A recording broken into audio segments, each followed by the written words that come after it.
राधे राधे साथियों, कैसे हैं आप? उम्मीद आप अच्छे होंगे। आज का जो प्रसंग है शिव भक्त चंडालनी का है।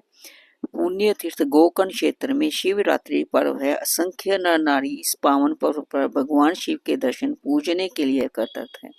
अक्षत, चंदन, बिल्व पत्तर और पुष्प आदि से पूजा का थाल सजाए श्रद्धालु भक्तजन मंदिर की ओर चले जा रहे हैं। भगवान शिव की जय, हर हर महादेव आदि की ध्वनि से आकाश मंडल गूंज उठा है। धार्मिक जनता में आज उत्साह और उमंग की अद्भुत लहर उठती दिखाई देती है। मंदिर से कुछ ही दूरी पर एक चंडालनी चकित थकित बेबी सी खड़ी है।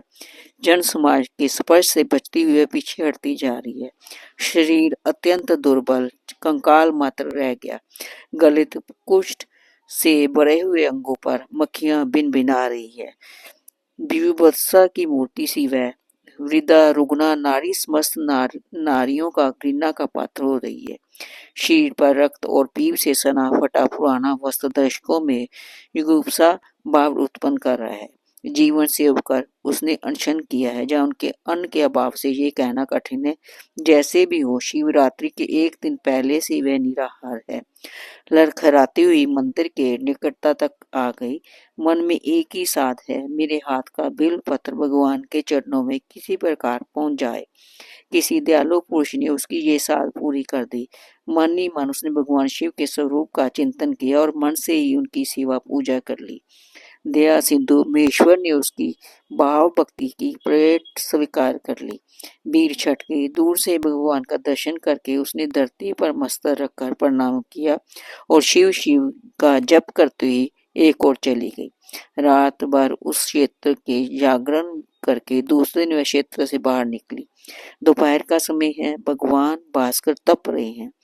एक सरोवर के तट पर बरगद की सघन छाया है। चंडालिनी वहां तक आते आते मूर्छित होकर गिर पड़ी। जीवनी शक्ति ने जवाब दे दिया। मृत्यु की घड़ी आ पहुंची।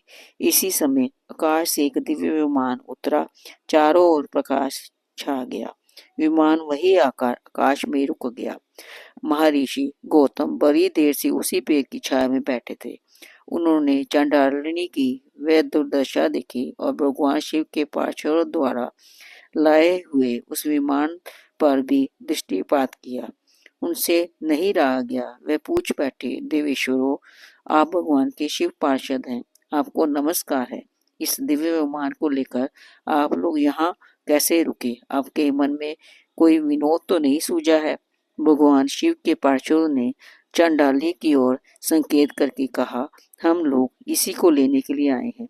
गौतम ने चकित होकर पूछा, अहो, ये तो आजीवन पाप पंख में डूबी रहने के कारण अत्यंत निंदित चांडाल योनि में उत्पन्न हुई है। इसके रोग ही बता रहे हैं कि पूर्व जन्म में इसने बड़े बड़े पाप किए होंगे। फिर आप लोग इस दिव्य लोक में ले जाने योग्य कैसे मानते हैं? ईश्वर की क्या लीला है, ये समझ नहीं आता। भगवान शिव के पार्षद ने कहा, मुने, आपका कहना ठीक है। पूर्व जन्म में इसके द्वारा सचमुच बड़े भयंकर पाप हुए हैं, तथापि अब ये भगवान शिव की शरण ले चुकी है। उनके नामों का इसने उच्चारण किया। जो भगवान की शरण में ले लेता है, उनके नामों का कीर्तन करता है, वह सब पातकों से तर जाता है। गोकर्ण क्षेत्र में उपवास करके रात में इसने जागरण किया है और इसके हाथ का बिल पत्र तथा मानसिक पूजन भगवान शिव ने स्वीकार किया है। इसी अनुपम पुण्य अशव फल का भोगने के लिए आशुतोष शिव ने मंगलमय धाम में धरती जा रही है। ऐसा कहकर भगवान शिव के दूतों ने उस जीव को चंडाल योनि से खींचकर दिव्य नारी का शरीर प्रदान किया। वे तत्काल अद्भुत तेज से संपन्न दिखाई देने लगी। दिव्य नारियों ने स्वागत पूर्वक उसे विमान पर बैठाया। चंडालिनी अब देवी हो गई। उसके शरीर से दिव्य सुगंध और दिव्य प्रकाश फैल रहे हैं।